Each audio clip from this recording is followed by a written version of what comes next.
Hello, everybody. How's everybody doing today? I'm out here in my barn that I built this barn over this past summer. We just bought this property a little over a year ago, and I'm out here. I need to build some doors for the back of the barn here.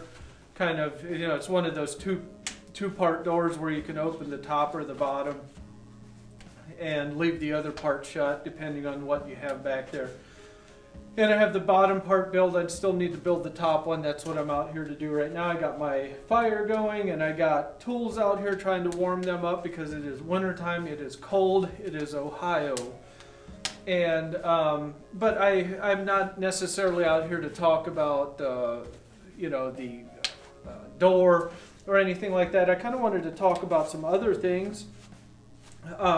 First off, I'll kind of let you guys look around the barn here, see what we're kind of dealing with. And so I obviously have my stove. This is the front, got some double sliding doors, a 12-foot door.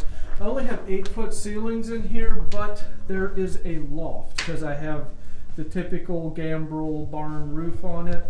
The multi-angle roof where you actually get a whole second story above this, above us right here.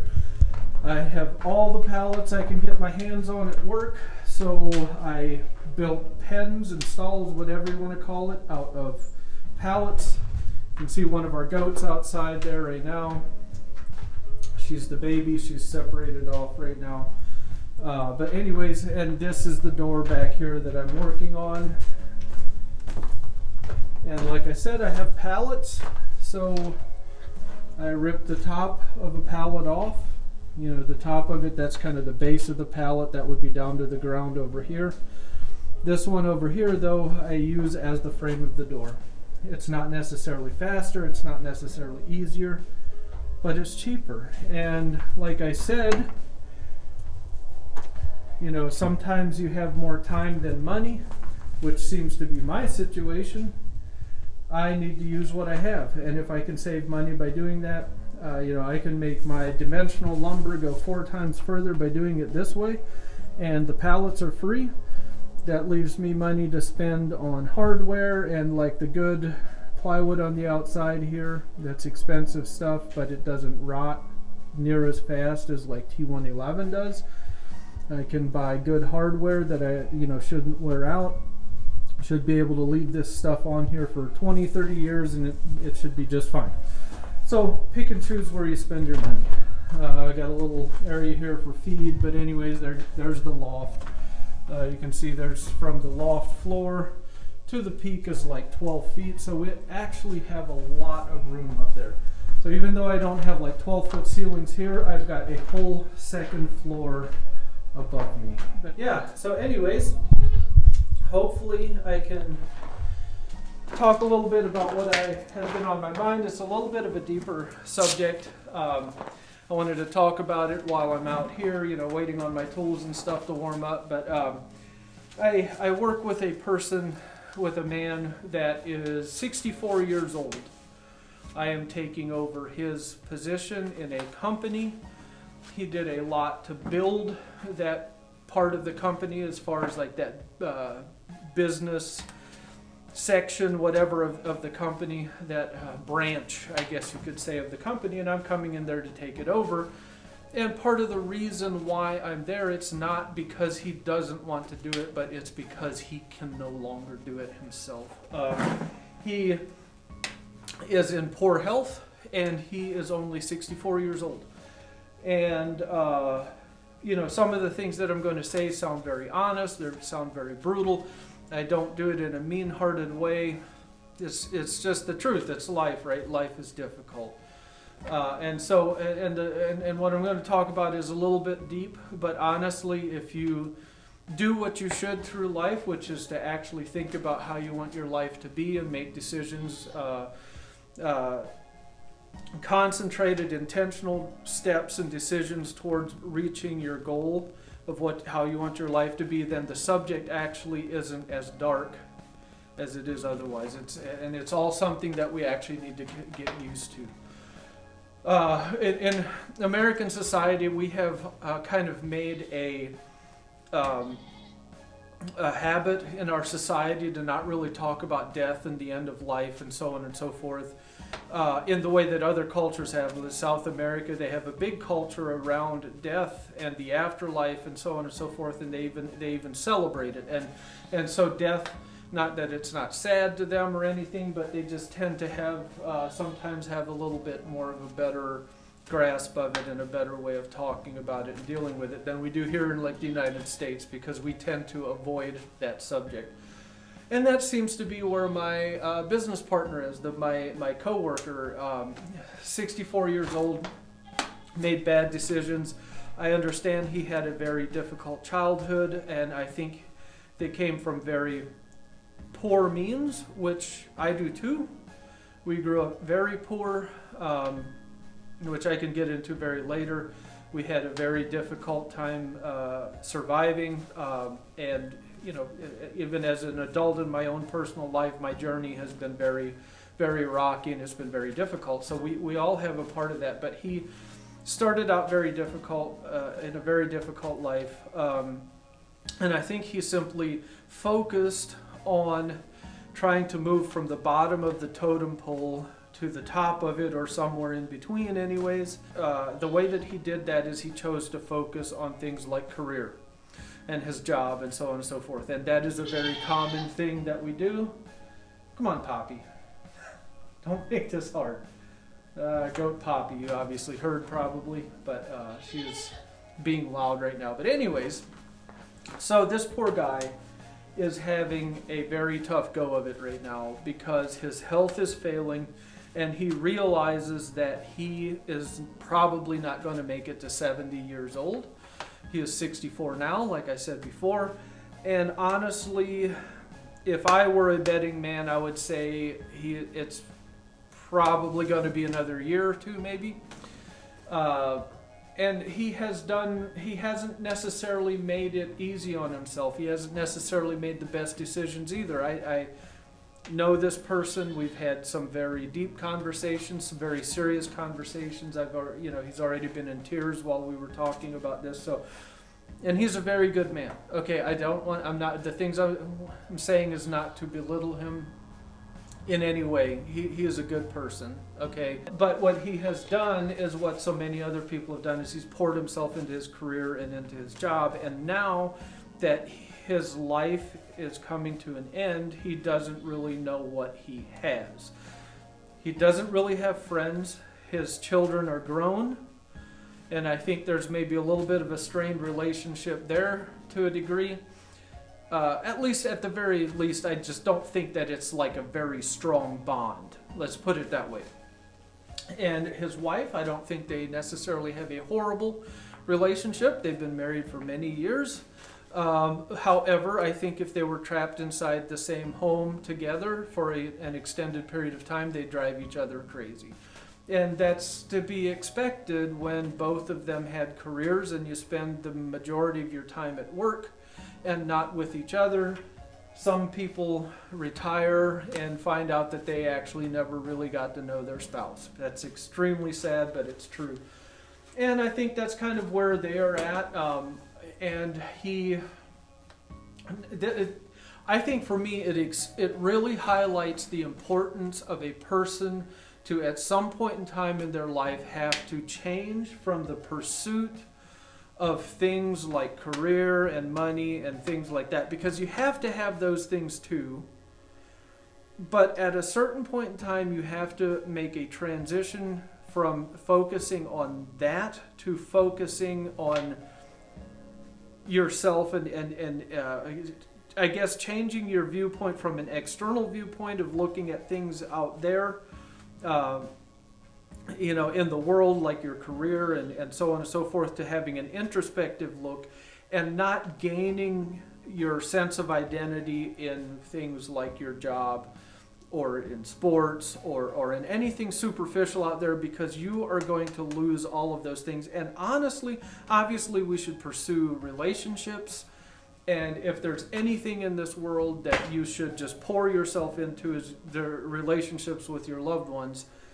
However, you have to pursue a relationship with yourself as well, and an introspective one, and not just a relationship with yourself, but you have to do some deep, hard work as far as trying to figure out what you want to do with your life. You can't try to figure out what you want to do with your spouse's life, with your children's life. This is very sad, but it's very true, because none of those things are permanent. Even the relationships you have around you, and what you really have, what you're really going to have to live with is yourself. Flat out. That's not to say that you shouldn't apply yourself in things like work or your relationships, but you're ultimately going to end up with yourself, and there's probably going to be a certain point in time when you're going to have to make peace with your own head, with your own emotions, and with how you have lived your life. And at some point in time, you need to start making that transition from pursuing the external things to actually making peace with yourself, with what you're doing with your life, and make some conscious, deliberate decisions to try to have the outcome that you want to have. Because right now, I can promise you, you do not want to be in his shoes, where he is sitting there and he's wondering, what the hell have I done? I don't have friends. I don't have a hobby. And, relationships, kids are grown, not necessarily the best or strongest of relationships. Like, what do you do? And also, this is the next thing, the importance of remaining healthy. It doesn't take much, guys. Stretch. Go for a couple walks a week. You don't have to be a bodybuilder. You don't even have to have a gym membership. But find something to do where you don't just sit at home on the couch. You don't have to have a super active lifestyle. You don't need to live in Colorado and go hiking every day. Just simply do things. And eat halfway decent. Like, you don't even have to, so this is the next thing. And once again, people think that this is mean to talk like this nowadays, but this is serious, guys. This is serious. We should not do anything like body shaming. We shouldn't make fun of anybody for being like overweight or whatever. However, you have to be aware that if you are obese, you are probably not going to live long. And if you want to be obese, that is okay. You can do that. You have every right to do that. But you need to make peace with dying early. It's just the truth. It's just the flat out truth. I don't know anybody who is 300 pounds plus that lives for a long time. I'm not saying there aren't any exceptions out there, but try to find them. There's not a lot. And that is this person's situation as well. He smoked the majority of his life. I used to smoke. I quit smoking because I knew one day it was going to kill me. And the next thing that I did too, probably about 5 years ago, so I owned my own remodeling business, my own company. I was one of those, pursuing life and a family and trying to establish all of these things, and I reached a place of burnout for one, but then I also realized that I needed to prioritize some things, okay? I could have more money right now than what I do, but I chose to exchange money for experiences. So in other words, we bought this place about a little over a year ago. I have always wanted to have a place with a barn, and I always would have liked to have the opportunity to build my own barn. I had an idea in my head on what I wanted, this perfect mental picture of it, and I would have bought a place with a barn on it, but once again, I didn't necessarily have the money to spend a whole lot, on an established farm. So we bought a place with a couple acres on it, but it didn't have a barn, and I built my own barn. And guess what? I have that experience. That was like a whole summer's worth of experience. I did the majority of the work, I would say probably close to 75% of the work by myself. There was some things that I got help in, like having family over, have a work day, having a meal for everybody to eat and stuff like that. Awesome experience. Everybody had fun. I now have that experience because I made a conscious decision to not just pursue a bunch of money, but to pursue experiences. And if I were still a business owner, I would probably have the money to where I could have an immaculate barn. But I wouldn't have the experience. There's a chance that I never would have had my barn because I would always be pursuing the next job, turning in bids, getting the work done, hiring more people, and just that crazy rat race that we have kind of dedicated ourselves to, that we have taught ourselves in America that is what life is all about. And there's many people that are waking up right now that are realizing that is not what life is all about. They are getting to the end of their life. They have abused their life. They have taken things for granted. They didn't pursue relationships. They did all of these other things. And now they're getting to the point where some of these things are almost becoming too late. And they're going like, what have I done?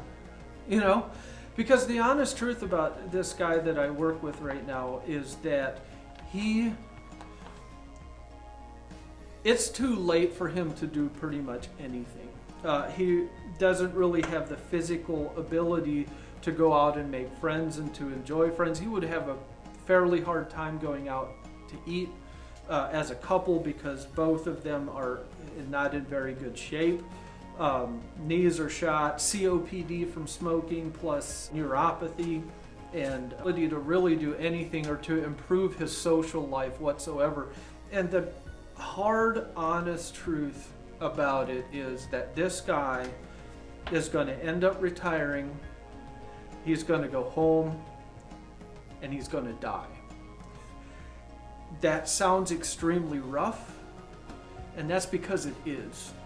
But it's the truth. And those are all things, like we're all going to end up getting to the end of our lives, and we have to figure out what we want to be able to look back on. And in order to do that, and in order to get to that place with some kind of grace, and I am sure I'm going to have my own wake-up calls. I already have had some, and I'm sure I have more in the future waiting on me. And I am sure that it's still going to be hard. However, in order to get to that place with any type of grace and be able to get through it with any type of peace and so on and so forth, you are going to have to make a decision about where your focus is going to be, and you're going to have to stop running from difficult thoughts. Okay, you are going to have to think about death, and you are going to have to think about you dying. You're going to have to think about that happening to your spouse and other relationships around you. I mean, pray to God that you don't have to deal with a child or something. I have children, I can't even fathom the thought of losing a child. But nonetheless, some people do, and we have to make sure that we have thought about these things, and at the very least, when we're confronted with it, that is not the first time that we're giving serious thought to it. I think this guy, he probably had some very deep hurts there from his past. He had a very deep, very hard beginning, but I think this guy also probably threw himself into his career and still wants to. Like, the guy wants to work so bad. Anytime something new happens at work, we have a new business prospect, the guy's just like, oh, he just wants to work. Like, keeps on trying to devise these schemes and plans on how he can keep working when his life is falling apart. Like, the guy's health, he can barely walk from his office to his car. And he thinks he still wants to work. And that's where his thoughts are. That's where his head is. And I think he's running from what he knows is waiting for him out there. And if that is what you do, then you are eventually going to get slapped across the face extremely hard. I have pretty much made the decision to do a couple things. That I'm going to give serious thought to these things. It is very difficult. I am going to go through hard times thinking about this stuff, coming to this grip and coming to this reality before my time is up. And second of all is I have decided to pursue experiences. You know, it is very difficult. Like we sit there and talk about having these experiences like, oh, you know, we get to take a 1 week vacation in the summertime, and I get to sit beside this lake and have like this experience, you know, of watching the sunset over the water. And that is an experience, but if you're having one of those a year, and if those are the only experiences that you have, what is that really going to do? Like, so what am I talking about, like choosing to have experiences? I mean, one thing is like a barn, okay? Who can say that they physically went out there and built their own barn? Okay, and made it into what they wanted. I love a fire. I love a wood stove. I put a wood stove in it. I put my chimney up, you know, did all of these things. I hauled in the gravel. I literally brought in, I think, 8 tons of gravel in a wheelbarrow that the guy had to dump it in my driveway. There's some pipes underground between the driveway and the barn. Dumped it out there. I had to wheelbarrow it all from out there in here. I had to work hard at it, and it gave me an experience that I would never trade for anything. And trying to build a life for our family like the way that we want it to be. You know, I mean, I always grew up kind of out in, you know, rural America, I guess you could say, but I always wanted to have a place we could have some animals. And within the past year and a half, that's what we're able to do now. Like we have the fence, and then I'm not spending all my time at work where we have this place but I can't enjoy it.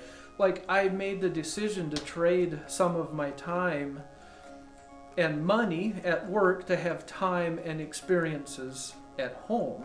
And I feel as though we, you know, at the end of our life, that's what we're going to be thinking back on, is the experiences we've had. And you're not going to be thinking about the money that you made. Also, everybody's life, you know, when you get to a certain point like 40, everybody talks about how fast the years go.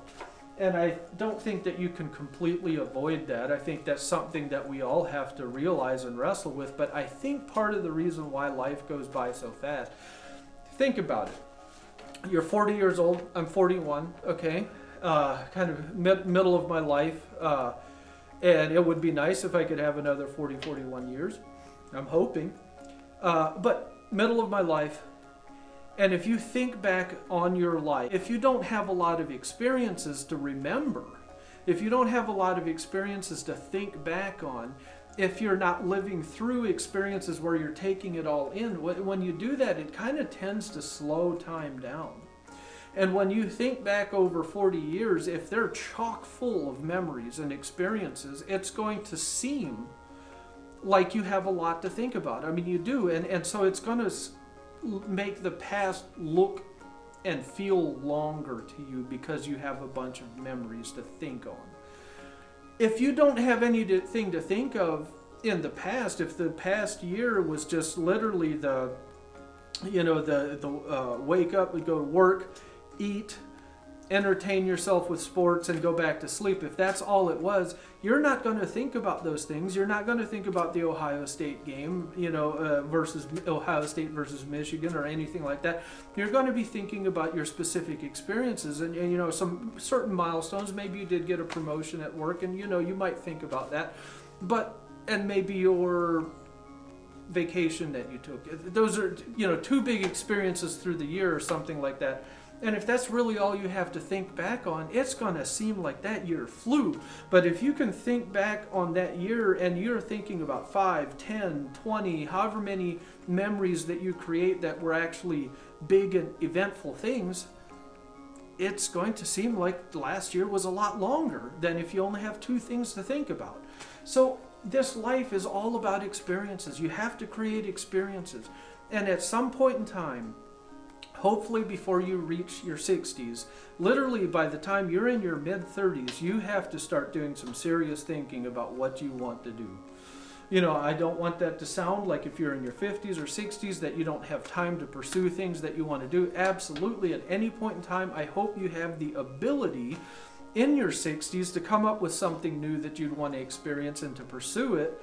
But there's a chance that if you don't start doing that now, you're never going to do it then. And by the time you get there at 65, you're going to be sitting there thinking, holy crap, Where did my life go? What did I do? You're going to start having regrets at that point.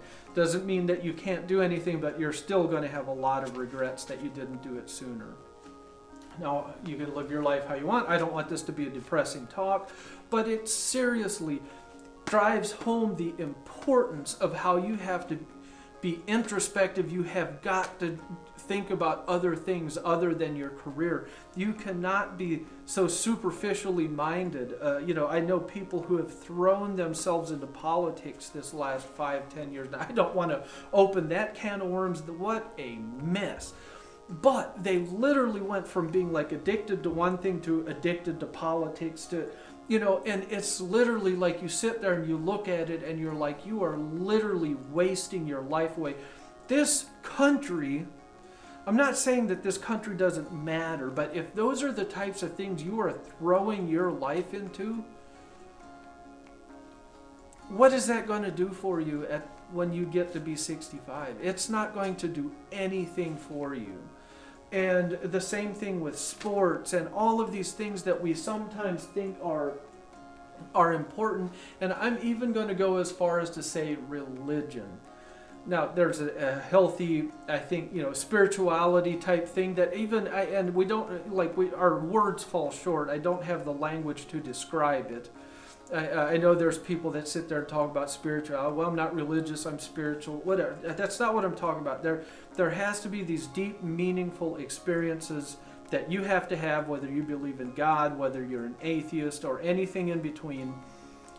If you even just can give yourself to Christianity, and you believe that that is your spirituality and that's what's going to get you through to the afterlife, you're going to be sorely mistaken, because you're going to end up in the same place as the person who did nothing but pursue politics or a career or anything else. If you threw Band-Aids on there with your Christianity and your Sunday services and this, that, and the other thing, and I'm not making any statements about whether that's a right or wrong thing as far as your religious practices, but if you don't take serious introspective looks, if you don't start really processing through these types of things, the steps you want to take, the life you want to live, the memories you want to have, the difference you want to make in this world, and what is it going to look like when you get to the end of your life, you're going to have to process what you want it to look like when you die. That's a hard thing to do. It's very serious, but take the time now. Suffer through the moments now, and you can. Even there's certain practices you can take pretty much to live through the experiences now. It's very hard, it's very sobering. I'm not saying it's going to completely alleviate the actual experience when you get there, but I believe I can guarantee that it will make that time a hell of a lot easier when you get to it, if you choose to take a little bit of time now. Get that part of your life straight. Focus on the memories you want to have. And by getting that part of your life straight, I'm not even just talking about making sure you've got your 401k set up. I'm talking about emotional, mental, and even physical well-being to process through, to transition through those times in a somewhat graceful way. Because I can pretty much guarantee you my coworker is not going to have a graceful time. It's not going to be easy. And it's coming for him very quick. And it's a brutal thing to say, but the guy is literally, he's cooked. His life is done. At the state where he's at physically, mentally, emotionally, spiritually, he would call himself a religious man, but everything that we talk about as far as spiritually goes is one of the most shallow conversations I've ever had. Still believing in, still very much a nationalistic type of religion that he believes in, and it serves absolutely zero purpose when it comes to dealing with the real shit in life. I'm telling you right now, so many people have this nationalistic religion in their mind, and it is absolutely going to come screw them at the end of their life. They're going to be so hosed. I mean, it's going to smack them like ridiculous when they realize it didn't mean shit. And I hate to say it, but people There are some religious people out there that are going to have to do a lot of waking up, and they put their whole lives into this, and they're going to get to the end of their life and realize they really haven't gotten any further than somebody who absolutely put no thought into it whatsoever. Anyways, I'm going to leave it there. That's heavy, I know, but if you actually start thinking through this stuff, processing through it, and you actually allow yourself to think about this stuff and talk about this type of stuff, believe it or not, it actually isn't as heavy anymore. Like, you actually, it's not a dreaded subject, it's not a dreaded thought anymore. I'm not saying that it's all always pleasant, this, that, and the other thing, but at one time, and in our society, we avoid things like this, like the plague, and when you start thinking about it, it's very heavy, it's very sad, it's very sobering, but it doesn't always have to be that way. Okay, when you start thinking about this, it actually gets better, it actually gets easier, and I believe that it's something that we all need to do. Have a good one. I'll try to make my other conversation of whatever I might talk about a little bit more lighthearted than this. I don't always want to be this heavy. But anyways, I'm going to leave it there. I'll give you guys a nice shot of the snow out here. How about that? Look at that. How beautiful. Say hi, Poppy. There's Petey, her dad. He's in a different pen. That's why he's over there and she's in here. Because she's not even a year old yet. And that being her dad, well, we don't want some very obvious things happening. Excuse our trampoline out here. That thing, we had a massive windstorm here about a week ago, and it blew it from over here all the way back here, and I just simply don't have it cleaned up yet. It's yeah, I got some fence posts sitting here, more pallets, firewood, all of that kind of stuff sitting over here, but look at that snow. Love it.